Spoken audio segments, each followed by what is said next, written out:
Hey everybody, I'm gonna call this a report product analysis, essentially looking out for the outliers and try to present them to the project team, right? And essentially to show them, hey, like what are the products that were a bit more than the regular distribution or the normal distribution of everything else to further analyze like what happened there, how much money did you make out of it, and what products were involved, right? And then, of course, this blends into the purpose of this presentation is to determine the outliers based on three standard deviations from the average or the mean or the sample mean of total order spend. Of course, we want to also determine the products of these outliers and total and determine total order spend. This visualization that I have right here, it pretty much shows the range of the normal distribution, specifically the tail ends of it. And the visualization shows that, hey, like less than a whole number percentage would fall under this tail end of the distribution. To pretty much give you an idea of like where the scope of the data will fall under if we were to normalize the distribution. So essentially, of course, you have to start up with data cleaning and prepping. You first import it, you get a feel for what's going on there. If you have nulls, how to deal with it in terms of what you got to do with it, in terms of what comes after data cleaning, right? You don't want to just remove columns or remove rows based on a cell that has no value without getting the full context of what you're supposed to do with that entire column or row item. Specifically is, if I found that the discount field had nulls, but it was essentially zeros, and I extrapolated that information based on post sales 2019 file where if discount was just zero, then the total product spent was just the raw multiplication of units and price, right? Um, So of course, the idea was to union these two data sets together, which is pre 2019 and post. But unfortunately, pre 2019 didn't have product total product spend, so we're gonna have to calculate that. And you see that in the screenshot I shared in the bottom, with total product spent is equal to this formula. Of course, some discount uh, data values were null, so I just go ahead and replace that with zero, and that fed into the formula, um, where total product spend is equal to this formula here, and then you end up unioning the post and post and pre-tenancy cells into one big data set for us to deal with. And of course, we're gonna have to deal with nodes again. I got some nodes from just doing this union for some reason. I don't want to get into it. Um, but yeah, so personally, I do have data quirks. I do have a strong statistics background, specifically in machine learning. So I do a certain way when it comes to data cleaning, data prepping. I always order based on the target variable, and that's simply because I just want to see what's the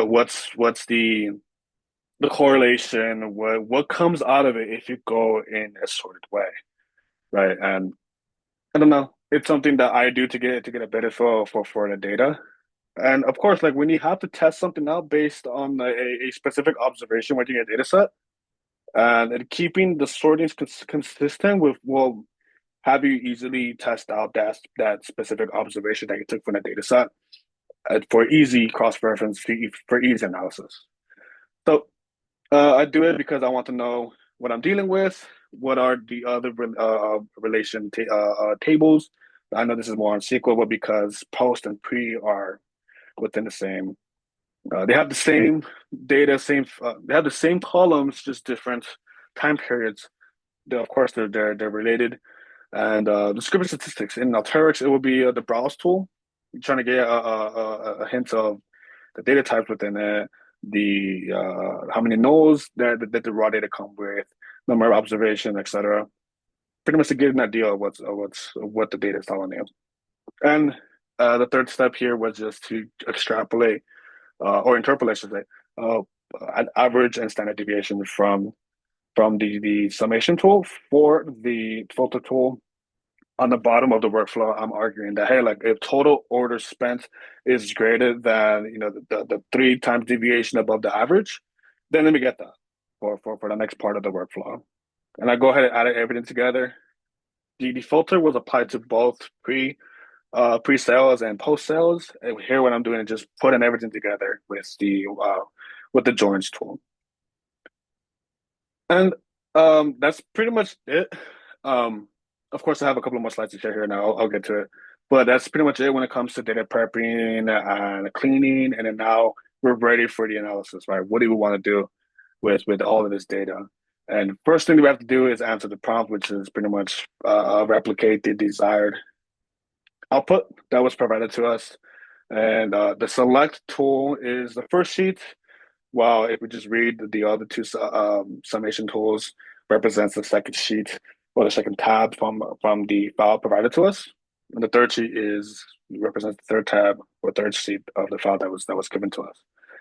And essentially what it is the number of products involved, which is the category information, and the total order spent plus items purchased, which is of course again in the desired output. So so what now, right? And I think it's important to argue or to include at least, we have this data now, and what do we want to do with it, right? And my way of trying to do what I do in terms of with my academic background and my professional I guess expertise is as soon as you're given like good enough data that you can play with it, right? And that means pivot tables, simple visualizations, filters based on product category. I just threw that in there, and of course machine learning, which is I will cover that in the next slide. But machine learning is also a good tool to use in a data set full of numerical values, and we do have some categorical variables in there, specifically store number that we can also play into the mix. But yeah, just to answer the prompt is I exported these files into one singular file. I call it the final output. It's been misspelled, but whatever. And on the bottom, the far bottom screenshot is the sheets within final output data Excel file. So I'm going to switch over to the next slide. So given more time, and of course, if it were to be within the scope of the class, I do know Alteryx has a machine learning aspect to it, and I would love to know if there's another class out there that covers this topic. But for the sake of this presentation, I just wanted to say, if given more time, and if it were in scope in the class, the analysis out of Alteryx, right? You want to know I guess prices, but you want to predict prices or whatever. Of course, the data sheet that we have right now is a subset of the entirety, and of course, we can apply machine learning to both data sets, the subset and the overall set. Of course, machine learning will work better if we have more to do with. But anyways, simple regression would be statistical inference would just be, hey, like given the ith observation, where does this data fall into? It could be more on the left side, which is more yes or no type of categorical analysis, which is the binary regression, or it could be more clustery. And this falls more specifically for the store number, where hey, like maybe store A has this many clusters, or this many data within its cluster, and store B, store C, store D, etc. And given the ith observation, where exactly does this order ID fall into? Would it be more in touch with store A or store B based on the information given, right? And another reason why I would argue to apply machine learning to this data set is because you want to know the correlation between products and order ID. Of course, we have much more data to deal with, so we can also leverage customer ID. We could average. I don't have the file pulled up on my laptop right now, but whatever. We have data, and we want to know what correlates with one another, so we can understand if we produce the same relationship given the ith observation. Then let's see what it does. Will it fall more under this cluster if you use KNN, or would it yield this result similar to the data given? right? And of course, when I'm saying here is more arbitrary because I don't have I don't have a Python script or an or R native file for me to present to you guys because it's out of scope. But it's essentially what we could do outside of Alteryx, right? Because Alteryx is used for the ETL of data. So the errors I do want to mention is pretty much what happened in what's the difference between the output that I provided and the desired output. Well, honestly, I know it doesn't match, not entirely. It doesn't entirely match in terms of the number of rows within the within my output. I was able to get it to 217 based on uh, what I had before, which was nearly a K worth of rows. So I was able to do something with it, and now I have a bit north of 200 when the desired output had 187. So I have an error of like 200 row items. I'll give it more time. I'll just check the connections again. I would start a brand new workflow just to reset everything. I probably would have collaborated more with my team and the professor to try to get this figured out. But is the error a lot? No, not really. I wouldn't be as strict in this set or in this case. Of course, like if the analysis were if the topic of analysis was based on more stricter topic like credit card fraud or whatever, then yes, it'll justify another round of analysis or another round of checking.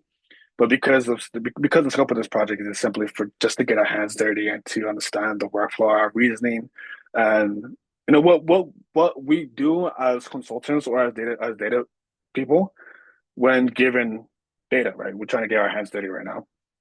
And for content, that is a bit off when it comes to the other spreadsheets.